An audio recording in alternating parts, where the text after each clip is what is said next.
Redzone Potter Will. You can find me on Twitter at jsandiego. Not live on that swing like I've been saying for the past few weeks. Joining me tonight, I've got my lovely co-host and a special guest. Why don't you guys introduce yourselves? Yo, Mac again. You can find me on Twitter at AZ Sports Fiend. That's FIEN. And we are excited to open our regular season Arizona Cardinals podcast with a special guest who will be in attendance in Washington at FedEx Field this Sunday. So why don't you introduce yourself?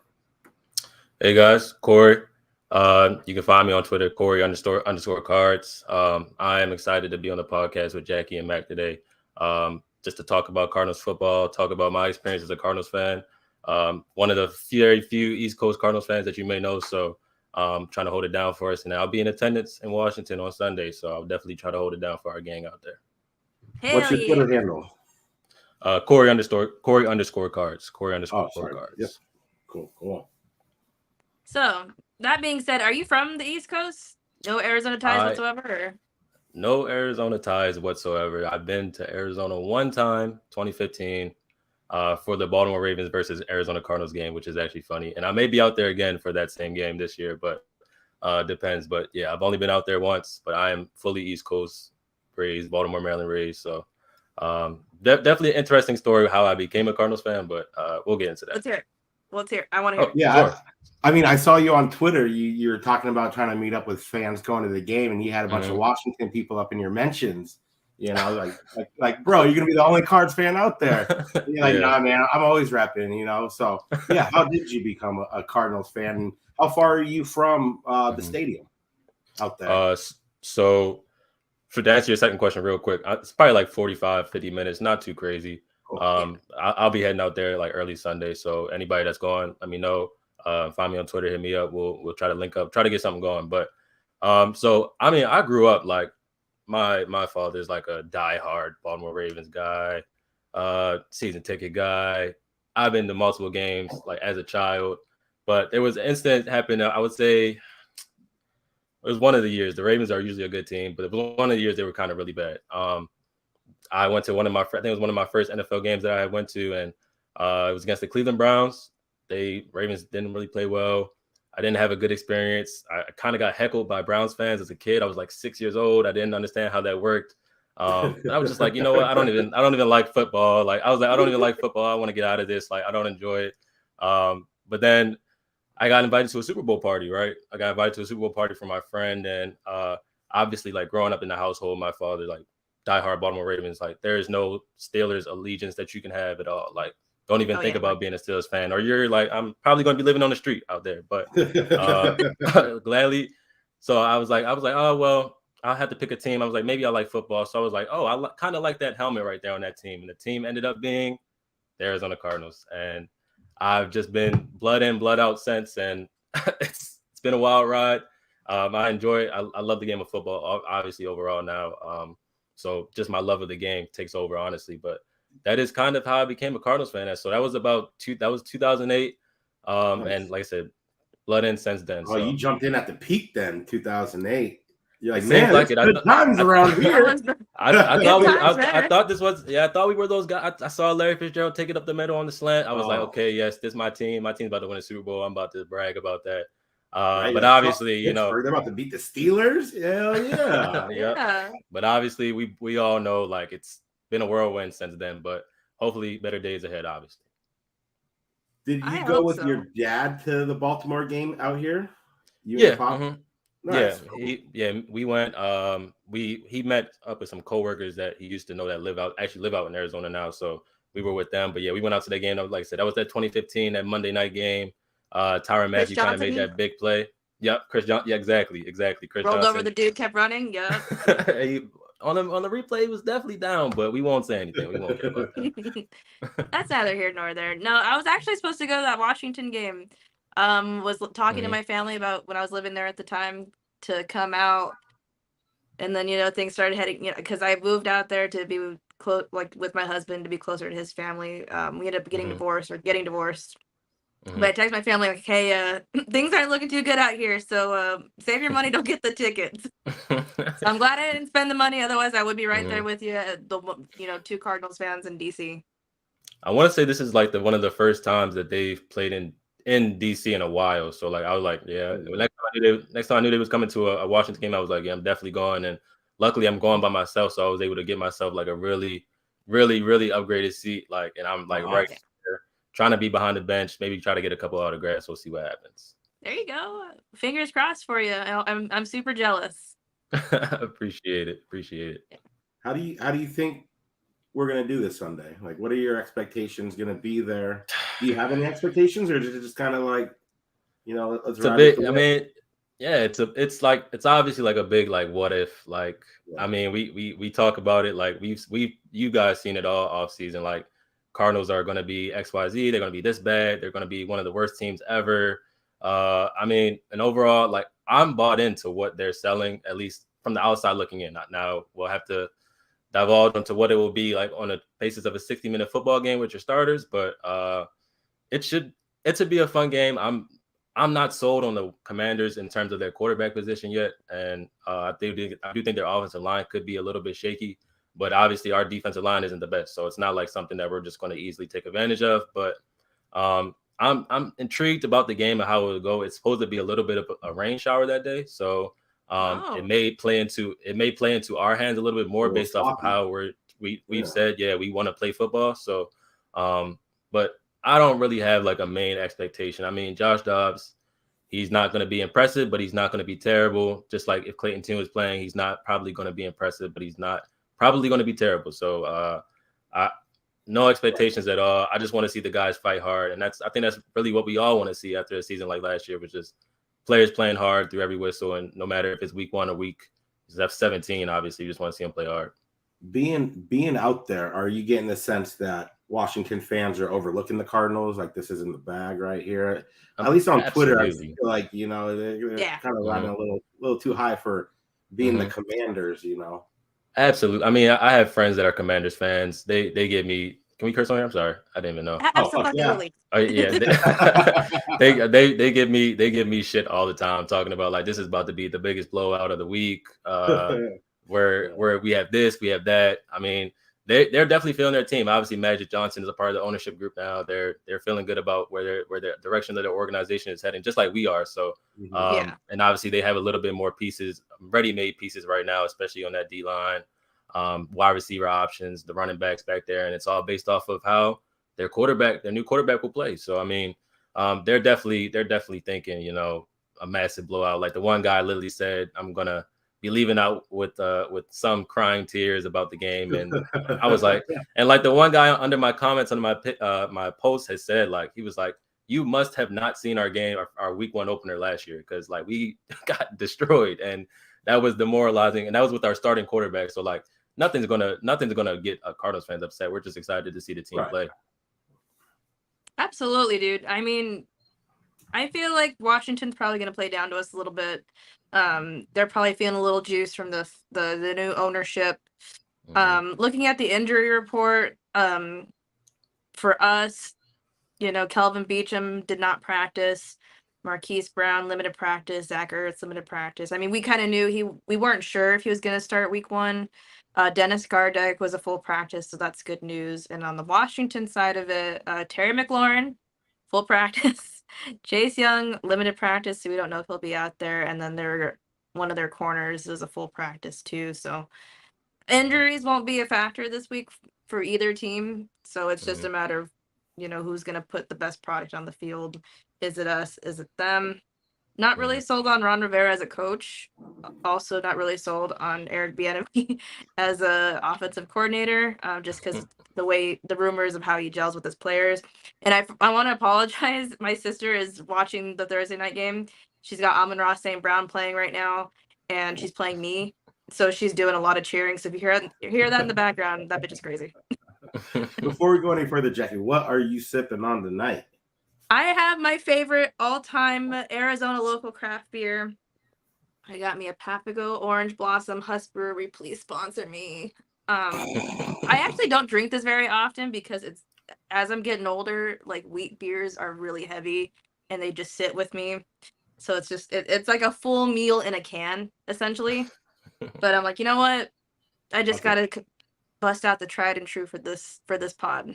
And then real quick, just want to say hello to a couple folks in the chat. AZ Esports Cards, hi. And then Edward Medina, hello. How's it going tonight, everybody? Thank you guys for joining us. Again, we're talking here with Cory.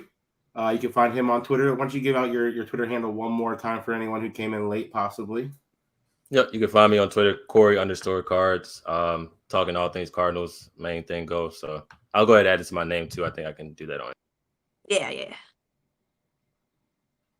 Yeah, and Cory's our first Cardinals guest of the year, and anyone who's been with us for the last couple of years knows that we enjoy getting fans on. You know, we're fans.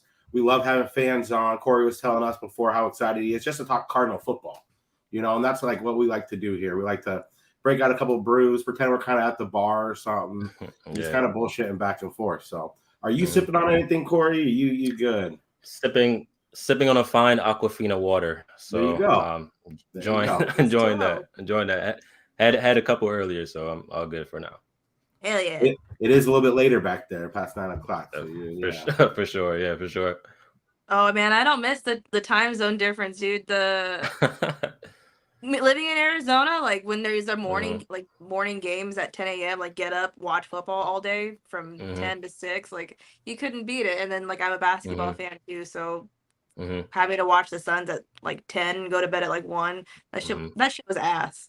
Yeah, I was just telling my friend about, like, I noticed, I was like, well, we're kind of set up a little bit, at least on the East Coast wise this year, because of a lot of the games on that with the AFC North are going to be East Coast. A lot of NFC East games are East Coast. Plus, we play every game on Sunday, so it's hard to miss a game this year. Like, we're 1 o'clock or 4 o'clock, or EST, excuse me. So hard to miss a game this year. How do you watch games typically? So I mean, you don't have to give your source away or anything. If it's illegal underground, black market. I mean, before, we used to have Sunday Ticket in the household, so I was able to do that. When we took that away from DirecTV, it was nothing but illegal streams. So I shout out Stream East, NFL Fight, Top Streams. I appreciate y'all. Y'all got me. Yes, you got me through to watching the Cardinals games. But now Sunday Ticket's back on YouTube TV. I have that, so I'll be locked in on that for sure. HD quality, live time plays. I won't be a minute behind, so my takes will be on point when it first happens. What's up, Joe Honest? Yeah, Good morning, Joe. I'm jealous of you, man. You're going to the home opener, of your home state or whatnot, and your favorite team's gonna be there. You just have all the emotions kind of going around, man. That's you gotta let us know next week. I don't know, Jackie, if we have any. I don't know. I don't think I'm gonna be available next Thursday, but maybe we can get you back on and kind of talk about how the game went. I'm curious, dude. Your experience, the beginning to the end. Tell us your whole week, your whole day, if that works for you. For sure, I definitely can. I'm like I said, I'm glad to be able to share my experience with you all, like, through Twitter. But anybody that wants to know, like, just hit me up. We can talk about the game. It should be a great experience. Obviously, they're quote unquote sold out. I was able to buy a ticket a couple of days ago, so I don't know how it was sold out, but they're quote unquote sold out. So it'll be a raucous environment. Like I said, Commanders fans are hyped about their team. But a couple of us will be here. Like, I know fan of the year, NFL fan of the year that we had, Sue. She'll be out there. She said she's sitting right behind me. And a couple other fans said, a couple of our other fans said they'll be out there. So we'll get a little bit linked in. Hopefully, if we make a couple plays here and there, we'll be the ones cheering nice and loud, and they'll feel our presence as well. Do they not sell out a lot of games out there? Because I saw that on Twitter too. Washington was talking, not a lot of people have seen this sellout coming, this weekend. Not a lot of Cardinals fans are going to be there. Like, there's Cardinals fans everywhere, man. With how long the Cardinals have been around, you always see, a good little scatter of Cardinals fans. But how do you watch it if it's blacked out over there? How do you guys watch games? Or is it blacked out if it's not sold out, or do they have like entities and businesses who buy up those tickets? They usually have like the resellers that'll buy up the tickets, and like that's kind of, I bought my ticket off of like a reseller website, so that's usually who gets them. And like people, like a bunch of Commanders fans were upset that somehow a Cardinals fan got a ticket. I'm like, brother, you can go to any website and get a ticket. Right. It's not like based off of fandom. So like at the end of the day, I don't think a lot of their fans were going to games just because of ownership and then the team status and how things were going. So I think that whole change of ownership really brought the life back to the city, and you can feel it, like I said, through their presence on Twitter or just walking around, how they feel about their team. So They definitely will be out there for sure. I can just imagine when the Cardinals walk away with the 13-16 win or something. You're walking out of that stadium, and those fans get those same feelings coming back. Like, you fucking kidding me? We just lost to the Arizona Cardinals. So, I mean, I got the Cardinals winning the first 2 games this year, and then I don't know how many games they got us winning after that. But you can't, if you're as a Cardinal fan, I don't think any of us are afraid of Sam Howell or Daniel Jones. I think a lot of those games are going to be low scoring. Who knows how good our defense is going to be, but I would think if it is rainy, especially like you said, it could be a little sloppy and could come down to the fourth quarter like a lot of NFL games come down to. So that would be pretty sweet if you're walking out of there Sunday and we're celebrating a win 1-0, and you're able to have a big smile on your face walking by all these almost Commander fans. I'll feel the sea of middle fingers and the FUs, and I'll just be embracing it all and enjoy the love. So I definitely was like that. But it's funny because I haven't talked to you, Mac, about any parts of the season, but literally that was my same estimate for the season was we won the first 2, and then who knows after that? Who knows? It's very tough, but those first 2, I'm like those first 2. If anybody's gonna win them, I mean, if any games that the Cardinals really will win, those are the 2 most winnable games, like against a team that Jonathan Gannon has seen multiple times, like teams I should say that Jonathan Gannon has seen multiple times. Good point. That's the 2 I had. That's the 2 I had. And they typically, dominate the Commanders. The Eagles typically could dominate the Commanders and the Giants, especially defensively too, which is what he held on to. So, I think obviously it'll be different. Every year is different, but I think he has a nice little mix of what he can possibly do against them. And like you said, a low scoring game would be great for us because it keeps us in it and gives us a shot.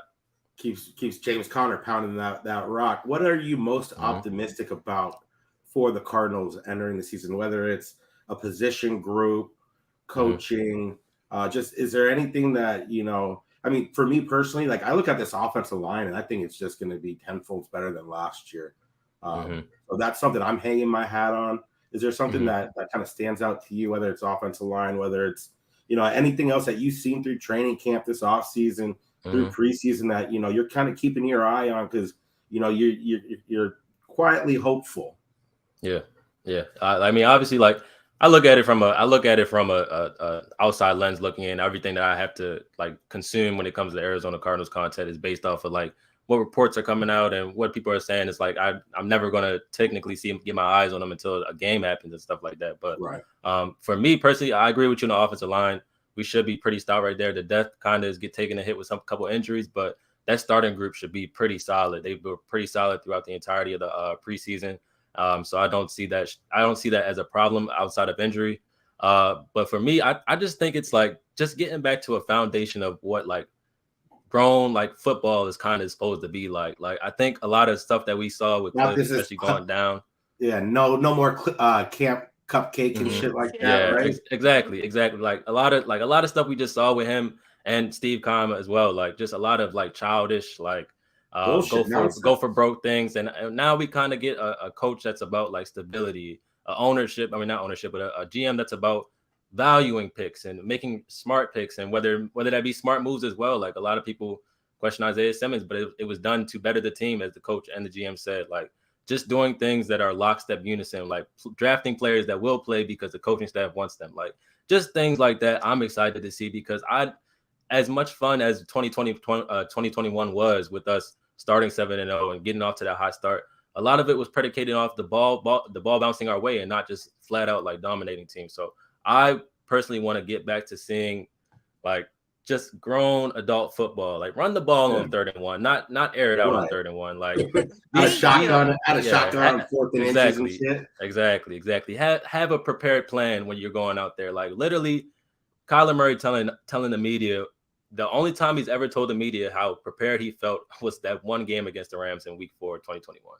We never heard him say that ever again. If somebody comes out and says that immediately, like we felt so prepared to win this game, you'll see the preparation and the teachings of this coaching staff be felt immediately. And I think that's what we'll be able to get back to. And I, for one, think that is the main thing that people out in the outside media are seeming to miss. Like we're not a Cliff-led team anymore. This team won't be penalized as much. This team will take their draft pick seriously. This team will put players in position to be successful and not just throwing them out there to hope that they can work out something. Like that's really what I'm most thoughtful for. And I think that will be the best thing that this organization and this team will have at least this season. Like, again, it may not result in wins, but I don't think any Cardinals fan really predicates themselves on caring about wins this year. It's just more so, can we get back to a structured organization, and can we get back to structured football? Like, I think that's a lot what a lot of our fans want to see. But Jackie, how about you? What are you feeling?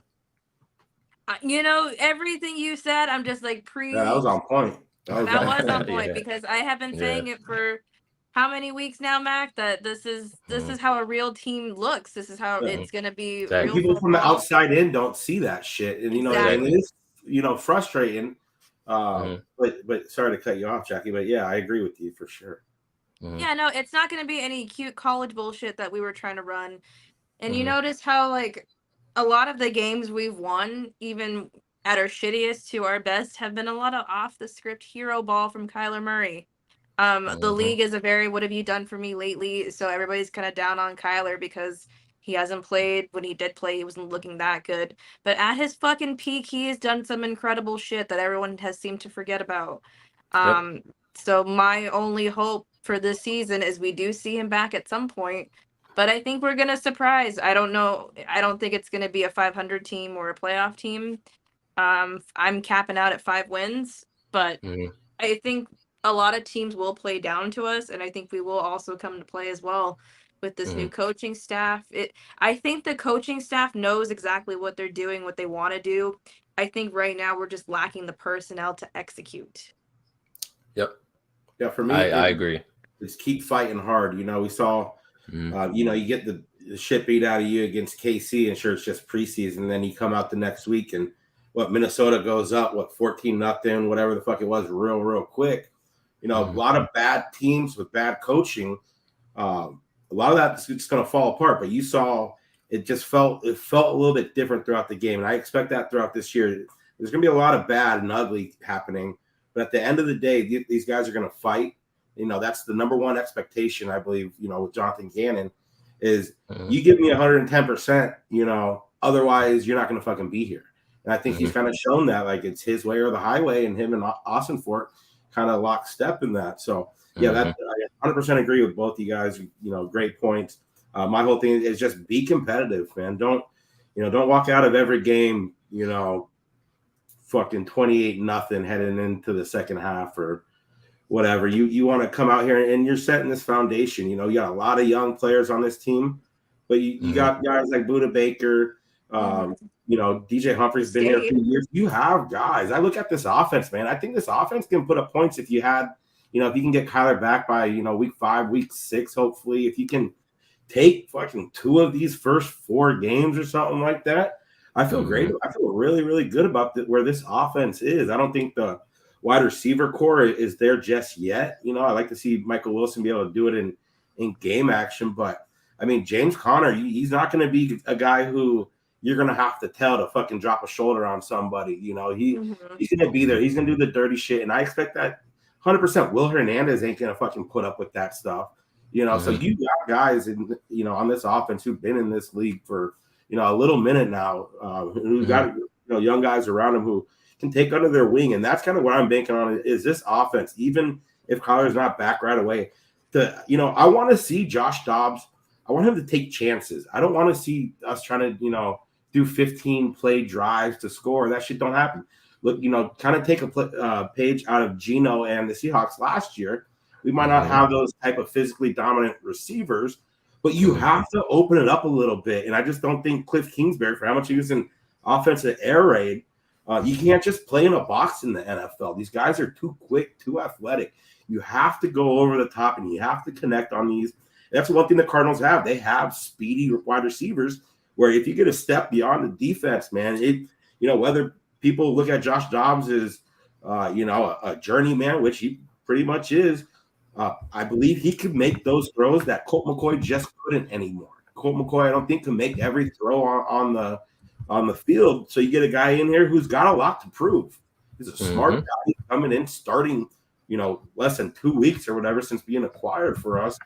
Take a chance. I want to, I don't want to play this conservative bullshit. I want to see us go out there and let it hang loose. What do you have to lose, heading into this year? Especially for a guy like Josh Dobbs. I mean, he's got everything in front of him and everything to lose, so I get it. But you kind of take your chances when you can. And, Rondell Moore, I want to see Rondell take that next step. Stay healthy, baby. That's huge. That's the next step. Just play. Yeah. Take that next step. Play 14 to 16 games for you, brother. Please. Let's just see you on the field out there. That's all I want. Yeah. Rondell needs to play more. So whether you listen to national media and there's not a lot of things to look forward to as Cardinals fans, we just named off a handful of things, and none of them happen to be defense, but we won't even go there. I mean, to count, I was gonna say to counter off to your point. I mean, like the leaders on this team are prevalent. Like they're numerous, and it's even backups like Kelvin Beachum, who's like people don't despise him, kind of what he says about Kyler, but he's still a leader. Like you said, DJ Humphries. You lose JJ Watt and you lose DeAndre Hopkins, but I mean, you still have leaders in those rooms, and like James Conner, Budda Baker. Players like that, like you said, those players aren't going to let the team lay down regardless. And it seems like all the young players that they brought in also kind of buy in on that. Like, we're not just going to sit here and lay down. Like, we're going to actually give you something that you're going to have to see. Like Budda Baker said it today, like, you're going to have to see me this year, like, regardless of anything. And I feel like that's kind of the mindset that the rest of the team should take on, is that, like, especially Kyler, like, people are like trashing his name like ridiculously. And it's like, you're going to have to see him this year when he's healthy. And I feel like, and again, the last time when we saw Kyler Murray with a healthy offensive line, even if it's just one person out, but somewhat of a healthy offensive line last year, man. Nobody could be around good. Yeah, he's a good player. He was even an MVP candidate to most people. Like, and it's like they treat him like he's scum of the earth because of what everything conspired last year with the playoff game, the contract, and it's just like we're on a different mindset now, and the mindset is, yes, he does have to grow up as a person and a leader, but he also is a maturing man. Like, again, that those things take time. Nobody's perfect, and I just think, like, overall, it's a foundation that is now presented to him that he has the opportunity to grasp, and if he grasps it and runs with it, it's not even talk about quote unquote tanking or Caleb Williams. It's all on to him. So I definitely agree with you right there. And honestly, like, it pisses me off, to hear like Caleb Williams' dad reference Kyler Murray to his landing point, why he struggled. Yes. He's been a fucking multi-time Pro Bowler. He's been setting records, first player to do this with his arm and legs throughout, the first 2 years, yada, yada, yada. He's done really good things. But to your point, you got to have an offensive line. You can't just play hero ball and be, the savior every play, which he was last year. Last year, he did not play great last year, but last year was probably our worst offensive line year since that Rosen rookie year, and I don't think anyone's going to win. You could have prime Tom Brady. He's not going to be getting it out quick enough to, so with D-Hop not being healthy all the time. And, that was just, it's unfortunate that his name's being dragged the way he is. One player I do kind of want to bring up real quick is Kaiser White. That's somebody from the defense that I'm looking forward to. They brought him over. I believe he was the only free agent, I could be wrong, only free agent that got a 2-year deal from the Cardinals. And he was with the staff over in Philadelphia. So that's a guy, another leader guy who, is still young, who's going to come in and he's going to show these players what it's like to play under Nick Rallis, play under Jonathan Gannon. And that's going to go a long way. If he can, get on the same page as Budda, you're going to have guys right there in that middle of that defense that are going to make it tough for opposing teams to come in and just bash us the way, it seems like everyone thinks they're going to do. The defensive line, that's my biggest question mark heading into the season. What is your biggest question mark, you guys? I'll go. I mean, biggest question mark, the defensive line, that's a good one as well. I think for me, like that's CB. Yeah, I was going to say CB2 because I love Keitrell Clark. Like, like when you're looking at like draft coverage and stuff, like Brett Coleman, one of the best draft analysts out there, like they love Keitrell Clark, and I love them too out of Louisville. And I was like, well, I don't know if that would be a guy, but I mean, you started trying to put the pieces together with Jonathan Gannon being a Louisville guy.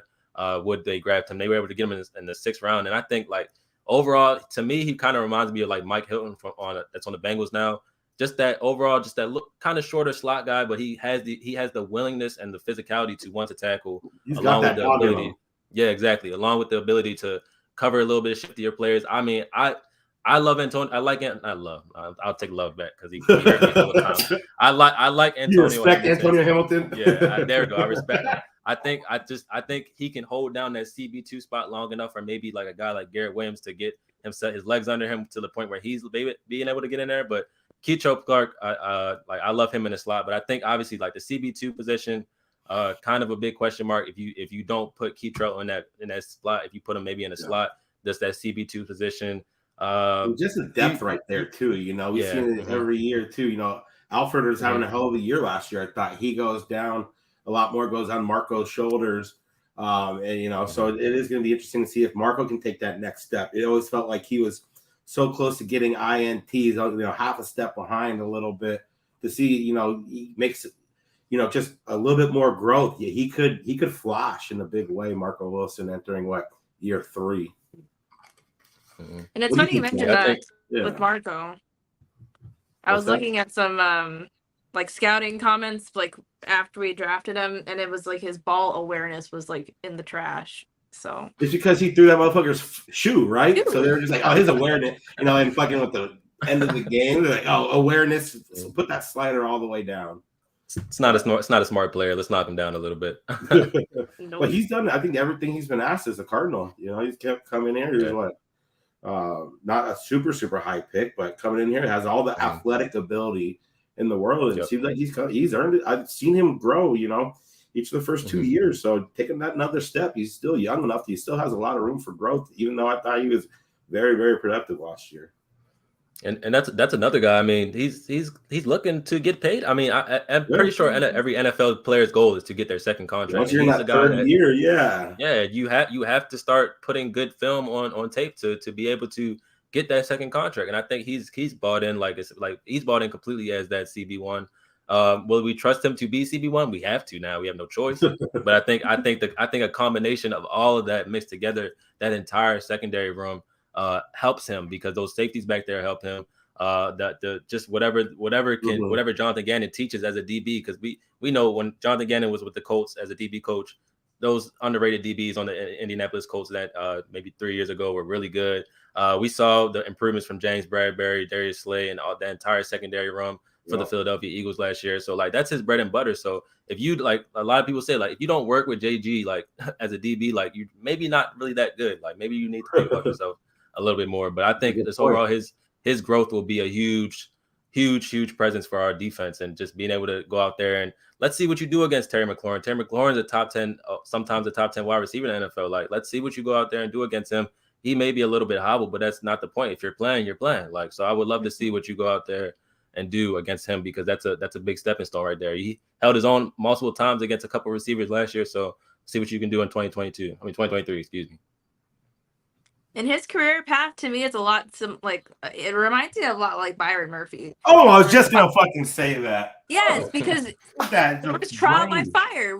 Fucking Patrick Peterson, PED. Yep. Thank you. He gets suspended, so he's thrusted into cornerback 1. Yep. And then same thing with Marco. We just didn't have the depth. We didn't have the guys. Fucking Antonio Hamilton fucking burns his toes off, and you're trial by fire. But I feel like he's in a better position now than Byron ever was, just because Byron had was it still Vance Joseph at the time that was his coordinator? Mm-hmm. Yeah. So who doesn't like to play rookies, who doesn't like to develop anybody. So I feel like this might be a good situation for Marco going forward if he wants to get that bag that he's got Jonathan Gannon as his head coach, someone to develop him. Same, and then he's got Nick Rawlis, who's a first-time defensive coordinator who's very, very young, that has something to prove. So it's you've got your projects, just invest in your guys and let's see them grow. Mm-hmm. Shout out to Kenny in the chat. I saw you, brother. Yes. Hi, Kenny. Yep. Thank you for joining us. It's just going to be a long, I've been saying this, all off season. This is going to be a very long extension of preseason, where every young guy on this roster is going to get the opportunity, the playing time, the reps to really, make a name for themselves. Yeah, just to show that they belong on an NFL roster, that they deserve a contract, or if they don't deserve a contract with us, it boosts them in free agency, or it boosts their trade value, things like that. So I mean, it's not going to be very sexy football, but I think we're going to be a lot more well coached, so less penalized. Yeah. And like I said, it's just we don't have the roster to do what we want to do, but I think we're trying to implement the systems we're trying to run. So I'm feeling very optimistic about it. I know I don't know if you guys caught Flight Plan or the clip that came out of Flight Plan about Jonathan Gannon asking everybody if they have fire in their gut. And it was a very underwhelming speech. And everyone's like, the Cardinals are gonna fucking suck because their head coach is the fucking goofiest motherfucker in the league. Which I'm not buying it.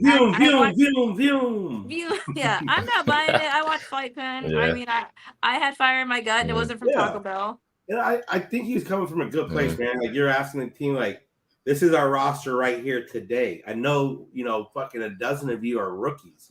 Guys are even, undrafted. Like, did you take the bus? Are you renting an apartment down the street where you have to take a fucking bus? And does that make you fucking hungry every single day? I think the way he is a little socially awkward, but I do, I appreciate where that was coming from. Yeah. He wants. Yeah, and I always said, like, the thing with Cliff was like, okay, Cliff came off like he would come off as like this cool guy, this like this laid back, chill. I'll keep my hat down. I'll keep my head locked in. Like I feel like I always said to myself, like, NFL coaches are supposed to be a little bit wonky, a little bit weird, like a little ugly, not handsome boyish, like like you're, and that's Jonathan Gannon. Like, to me, that's Jonathan Gannon. Like, literally, like, long nose, awkward guy, like kind of a football guy winning the press conference. You know what I mean? Like, exactly. He ain't supposed to have a GED or whatever, and fucking talking to the media. So I agree with you 100%. Like, we don't want an Adam Gase situation, but at the same time, like, it's supposed to be a little bit like your head coach is supposed to be a little bit nuts, because that's what it does. Like, it creates those type of mechanisms, and like, people will have the offense versus defensive guy like line up and stuff like that. Like, that doesn't matter. Like, if you can lead 53 men, you can lead 53 men. And I think Jonathan Gannon can lead 53 men every Sunday for 17 weeks. So it's like, I like that. I like the fact that we have a guy that's about his business like that. Like, that's all I had. Can I just say, how fucking weird is it that the Eagles media is still worried about Jonathan fucking Gannon after all this time? Like, what are we doing here? What do you guys have a great fucking team. Why are you looking in the rearview mirror? Like, talking about that's what gets me. Yeah, that's what I'm so, like, I'm lost on the fact of why people continue to talk about it. Like, if we're supposed to suck so bad, why do people continue to talk about our plan and what we have going on? Like, nobody cared when the Bears sucked. Nobody cared when the Jags sucked. Nobody cared at all. It's like, now all of a sudden, like, it's a harmful thing to have, like Kenny mentioned, a 2-year plan. Now it's horrible to have that. Now you can't set yourself up at all, because now we have this generational guy in Caleb Williams, and he has this and he has that, and certain teams that he may or may not want to go to, and like the Cardinals are going to be this. So why are we talking, like, again, like, no, like Philadelphia fans, and with the way they talk, like, they can control like the outlet media because of how successful they were last year. So now you see a whole bunch of people talking about he's a cornball, he's this, he did them dirty, he wasn't focused. It was like let us enjoy our new head coach, who we moved on from one terrible coach to a good head coach. Let us enjoy him. Like, you all are in a different spot. You focus on different things right now. If anything, you wait till that week 15 or 16 game when we play then you can dump on them the entire time. If we're 3-13 at that time, you can dump on them the entire time. But like, I think Jackie had the best tweet of that. Well, what did you say, Jackie? For a team that isn't supposed to, for a small market team that has no expectations this season, we are certainly the center of conversation for the national media, because it's, the Cardinals are tanking, the Cardinals are eyeing Caleb Williams, the Cardinals are doing this, the Cardinals are doing that, and just like, look at the Rams right now. Look at Tampa Bay right now. They're all fucked. But why are we getting shitted on? We know we. She's talking to you, Mike Florio. She's talking to you. You know exactly who you're talking to right now. I mean, Urban Meyer didn't even get this much shit. You know, the Jaguars didn't get this much shit when they hired Urban Meyer. They were terrible. Year, you know, like, they were awful. Nobody thought they were going to win a single game, even with Urban Meyer and Trevor Lawrence. And it's like, oh, look at Trevor Lawrence, the baby. Look how we got to coddle him and care for him. But now it's like, Kyler Murray sucks. he's on move on. Let's move on to 2024. And it's like, oh, look at this team. Why are they trying to tank? You shouldn't do that. You should there's no tanking in the NFL, people. I don't know what to tell you. There's no tanking. I said it last week. We're gonna just be the butt of the jokes until we start winning. Exactly. At this point, you have Michael Bidwell as your owner. People outside see that and they just think the same old shit. I've never had conversation with Michael. I'm sure some people have, in the media. And Mike Florio, Bidwell must have fucked his, sister or something. But just to see.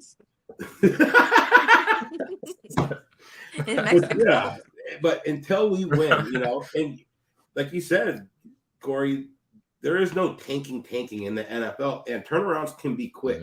While none of us are expecting them to be a playoff team this year, I wouldn't put it past a bunch of grown-ass men who, are laying down this foundation. That's what you want to do when you're laying down a foundation. You want to get all these young players in here. You got 9 guys that we drafted, all made the team. You want to give them playing time. You want them to be the part of the foundation. And then this offseason, when you have these great-ass fucking 2 top, potentially 10 picks, then you start bringing in this influx of veterans. There's a reason why we didn't go out and sign a bunch of people to multi-year deals. You have to lay down the foundation with people who are willing to be molded. And I think that is one thing about Isaiah Simmons is why he's not here, other than, his contract to be up, is did he really want to be molded? You come in and talking to a new staff, I don't want to play linebacker, and then you put up that type of tape at safety. So it is a promising year. Whether a lot of people on the outside don't see it or not, there's a lot of things that to be looking forward for, towards as a Cardinal fan. And, I am grateful that we have some sort of direction, that we're not trying to just kick the can down the road, bring in, these veteran free agents willing just to take the highest dollar to try to just be halfway competitive. No, you're going to, fucking rake the coals out, fucking lay that foundation on fucking clean ass solid ground. And that's what we're doing. And that can build fast, that can really, really build fast with a team of young players. And like you mentioned, like leaders like Buddha, DJ, Kyler, when he gets back, I feel like Kyler's grown each and every year, mentally. And I think, this is his biggest hurdle he's ever had to deal with. So I'm very intrigued to see how he comes out, when he's healthy. It was crazy to think that people were just saying, oh, they're not even going to play Kyler this year. Like, how does that make sense? Trade value if you want to trade. In the Cardinals' benefit for us not to have to spend another first-round pick on a quarterback. You want to see if Kyler's the guy in this system. Like, if we're still shitty, we have a top 5 pick, and we could spend it on number 2 on Marvin Harrison, and then a number 5 on a defensive whatever stalwart, best fucking DT in the draft or whatever. That's what I think can really exponentially grow this team. Is we get Kyler in here, he's the guy. I mean, we're hearing good lip service from the coaching staffs, franchise QB, but that's just that. A lot of that, it's hard to really realize what is real talk, what is not. But I do think that they want Kyler to be the guy, because you don't want to spend another pick on a fucking QB. You're not going to eat that dead money from Kyler. Spend it towards growth. Like, you have your QB, I feel like. Grow that offensive line, which is awesome for, I feel like, was his number 1 plan to do this offseason. Grow that offensive line, and then you can really see what you have at quarterback. Yeah. And then just like Joe says in the chat, Caleb's dad being all up in his ear is a walking red flag. Yeah, I agree. You don't want to be here, man. If you don't want to, fight your way up to the fucking top, get the fuck out of here. Like, absolutely. He's no guaranteed. He's good. He's probably going to be a good quarterback, but I don't think he's a generational, like how Kyler can be with his legs, dual threat.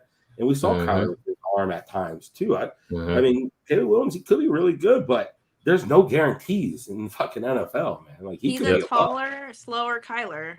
I mean, he plays a lot of hero ball. Their game is so similar. So it's like, do you stick with Kyler Murray, who you have under contract, or do you draft Kyler Murray, who hasn't played it down of big boy football? I feel like that's all Cliff talking and Caleb, either his dad or his ear, like, that's a good point. He is his OC. Yeah, it's like that organization. I don't know, brother. Like, maybe if they finish with first, maybe you should come back, X, Y, Z. It's like, No, like at the end of the day, like you mentioned, Matt, like if you can't take yourself as 1.01, that you're supposed to be this big bad guy and you don't want to go wherever whoever has that, like you're not built for it. Then you're coddled, like as Joe mentioned in chat, you're coddled by your father, and like we don't like nobody needs to see that. I know wants to see that. Like at the end of the day. Oh, we've got a Niner fan in here. Hello. Did I just get like really? Why do I get like irrationally angry when I thought he was gonna like mock us? What's up, Cardinals fans? You guys suck ass this year. Peace. What up, Niner Sickness Podcast? Thank you for joining us, man. We're trying to stay positive, brother. We're trying to stay positive. That's the name of the game entering week 1, and we got Washington on the schedule. So our boy Cory here. Cory, we got a few more people in here. Why don't you? Cory will be at the game. He lives in Washington. Out there, he will be at the game Sunday. If anyone's going to be heading out, any Birdgang, hit him up. Give him your Twitter account one more time. Follow me on Cory_cards. Hit me up, please. If you guys are going anywhere, I'll be by myself to start, but I don't think I'll finish by myself. So hit me up. Let me know. We'll find ourselves, and hopefully we're in there for a dub and enjoying the victory. Yeah. Quiet those Commander fans. I see them chirping. We see them chirping. And you know what? I get it, man. They can't chirp a lot. So, they see us on the schedule, they feeling high and mighty. I can't wait till you walk out of that stadium with your chest out, brother. They feel, I find it funny because it's like, all right, this is the one team that we can beat up on, but everybody feels like they'll still be 4th place in their own division. So it's like, you know what? This is the one team that we can beat up on. Let's go ahead and, NFC East, let's go ahead and handle our business. Let's go ahead and make it a party. Because like they really are like make it like I'm getting emails about the ticket and stuff like that. They're throwing like tailgate parties. They're marching band coming through, like this festivities event. It's gonna be so sad if they lose the game. I will just be like you said. I'll just be walking out the arena. Johnson's gonna be there in attendance, laughing my ass off, looking at everybody that looks at my Kyler Murray T-shirt, my white Kyler Murray T-shirt, like, oh fuck you, like I'm gonna enjoy it. I'm gonna laugh right in your face about it because we've heard shit since the season ended about this, like, and then the fact that they had us on the first game of the season, you saw so many. Oh, this is a blowout. This is easy. This is that. You hear it every day. Yeah, like we're like I'm on heads if they lose this game. If they lose this game, a lot of people are gonna have to hear from me. A lot of them. Just because please say it here. We want you. We could go 1-16. We beat the Commanders. I'm like, oh yes, like you're gonna have to hear from me because like we were 1-0. And say the 49ers lose. Say the Seahawks mess up, or say somebody. I think the Seahawks and the Rams play each other week 1, so somebody's gonna be tied for first place. But I'm locked in on that. And if they let us in that door and we crack it open, it's gonna be hell. I'm jealous, man. And let me say, like, I mean, I lived in Arlington, Virginia, so Northern Virginia, close to DC. I saw no Commanders fans. I also saw no Wizards fans, tons of Nats fans, Capitals, hockey, baseball, But I never seen no Commanders fans. Every jersey I've seen out in the wild, it was either a Jalen Hurts Eagles or Josh Allen Bills. So I just think it's funny that somehow these fans just show up out of nowhere. But I mean, like I said, I just lived in Arlington when nobody really watched football. They just like to golf. Yeah, they're trying to pop out a little bit more, obviously. Like, and I respect them for it. Like, you feeling good about your team. That's what everybody should do. I'm glad that they do have the game sold out, just overall for like the new ownership group to feel like they are making an impact on the team. But I don't care. I don't care about all that. Yeah, I don't care about all that. I want that dub, and I want to go in there and enjoy the another away victory. I literally been every Cardinals game I've been to, outside of 2 that were in Baltimore, we won. So I'm trying to continue that trend. There we go. I was in Jacksonville 2021. Nice. So I need another in-person victory on the road to start the campaign off this year. There you go. You're gonna bring us luck. I can feel it. That was gonna be my first ever away game, but I have season. My dad's got season tickets here, so I go to my fair share while I'm here. So there you go. I'll probably be at the Giants game, but there you go. I think any final thoughts? Anybody? I would say, if you come out to Arizona, this fall for that Baltimore game, let's link up. But I'm of course, actually no doubt married on that fucking day. Oh wow. So we're gonna be, in the groom's room having the fucking game on. They're like, no drinking. I'm like, bullshit, no drinking. My Cardinals are on, bro. Like, what? So got a few in just for that game. Wedding ceremony at 4:30. The game's on at 1. So the end of the game can be. I ain't walking down that fucking aisle until I know the final score of the game. So. What day is that? Sunday, the 29th of October. 29th, yeah, I was going to say 29th. All right, I think I might be able to swing into being in attendance. So I'll get loud and rowdy for you, Mac. Oh yeah, bring Colby. There you go. Lay the wood down. Yeah, yeah. And when you came out here, were there a lot of Ravens fans? Or it was a sea of them. I mean, it was a section of purple out there, and I think even it might be even crazier. Yeah.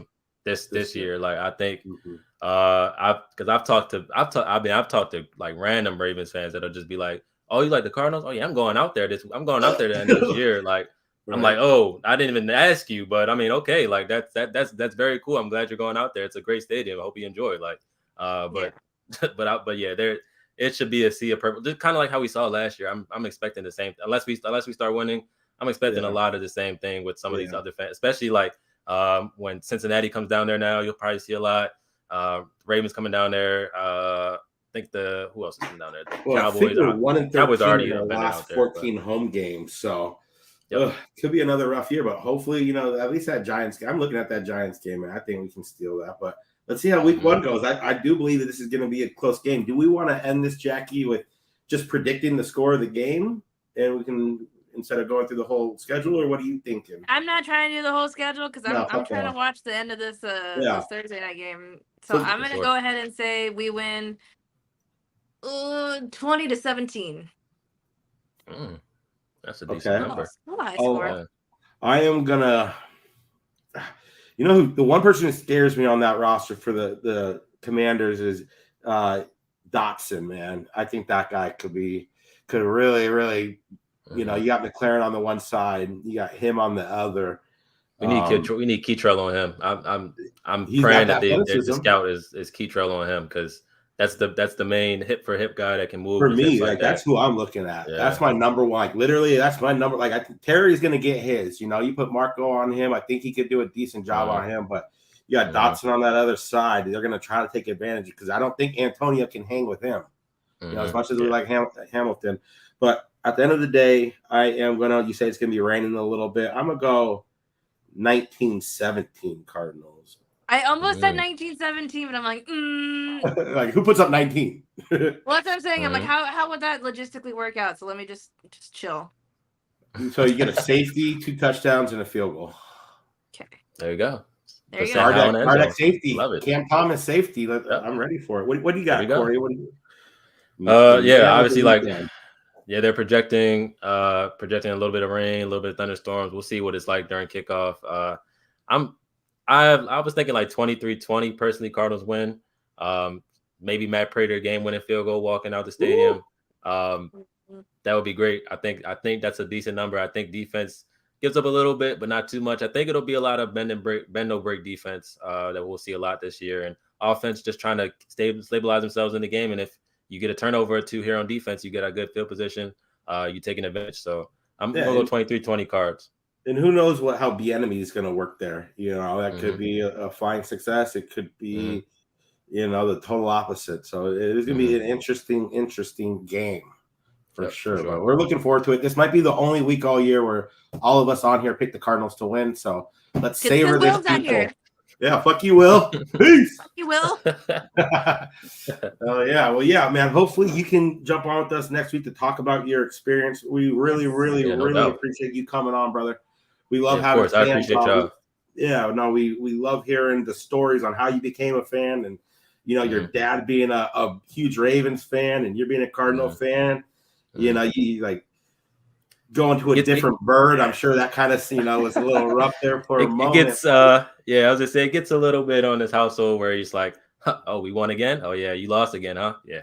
It's all good. It's all good though. He'll have his day soon. I think that game when we play them this year will be very intense. A lot of dirty looks in the household to that game, but we'll and see. For the Niners Sickness podcast, no, we talked about it. You don't actively try to tank in the NFL, and we don't think that is what is happening here. We cut Colt McCoy because anyone who went to training camp or watched any of the preseason or any of the highlights, really, to me it looked like he couldn't make all the throws anymore. He just really couldn't. Some of that stuff was fairly embarrassing. And so when you're this late into the game and you realize this guy can't be the QB, you're going to get a guy in here, in Dobbs, who does have a lot to prove. It's he's not as big of a name as Geno Smith going to Seattle, or didn't have that as much experience or anything, but this is a chance for a young guy, smart guy who can make all the throws come in here. And for an offense, we talked about our offensive line, we all three believe it's probably our strength. We got some playmakers. Rondell Moore, we're all expecting to bust out. Michael Wilson, he's done great in camp. Can he do it in the game? Hopefully Hollywood would be healthy, but you're gonna have James Conner. James Conner's not gonna be fucking trying to tank. So I do not believe that we're actively trying to tank. I believe we're trying to set a foundation, and we're not going to be very good, but we're not going to go. More games than not, I do think we will be competitive at the end of the day. So, yeah. I was gonna say, I know you guys. I don't know if you guys talk about it on here. I know you guys have legalized betting in Arizona. We have it in Maryland now too. So I mean, just quick thing I think about for the game. I think Zach Ertz catches over whatever number he's at. I think that's a good, trustworthy spot for Josh Dobbs to find him. I'm not too sold on the Washington. Is he for sure healthy? I haven't heard the last couple of days. I think he's going to play. I mean, I think he's going to play. Yeah. I mean, at the end of the day, like, you're a tight end. How far are you running routes anyways? Like probably 5-yard in routes and 5-yard hitches. Like that's probably he's going to be that safety blanket when he is healthy out there. For Dobbs, for Dobbs, who doesn't have too much rapport with the outside guys, I think that's huge for him. So Zach Ertz over catches. I might hammer it. We'll see what happens, but and feed him, man, because that's the one guy who I was saying last week, who I believe at the trade deadline, if there's one player on the roster who could be traded, it could be possibly Ertz going to a playoff contender. That kind of makes a lot of sense to me when you have McBride kind of right behind him. So I do like Zach Ertz. He's a kind of a guy who's been overlooked. And even that tight end room, McBride showed promise last year. So if Ertz can't go, I feel like McBride can go in there and kind of, handle the spot a little bit better than what we saw last year when, Ertz initially went down. Yep, exactly. All right, y'all. Well, if we're good on final thoughts, I'll go ahead and take us out. Yep, all good. Appreciate it. Yeah, no problem. This has been another episode of the Redbird Redzone podcast. You can find me on Twitter at jsandiego. You can find me on Twitter at azsportsfiend. That's FIEN. You can find me on Twitter at Cory_cards. All right. And thank you again. Thank you again for coming out, man. Let's get this win. Yes, take that win home with you tomorrow. Yes, sir. Or Thank Sunday. you. Let's go. Thank you. Yes, sir. Appreciate y'all. Yep. And we are out.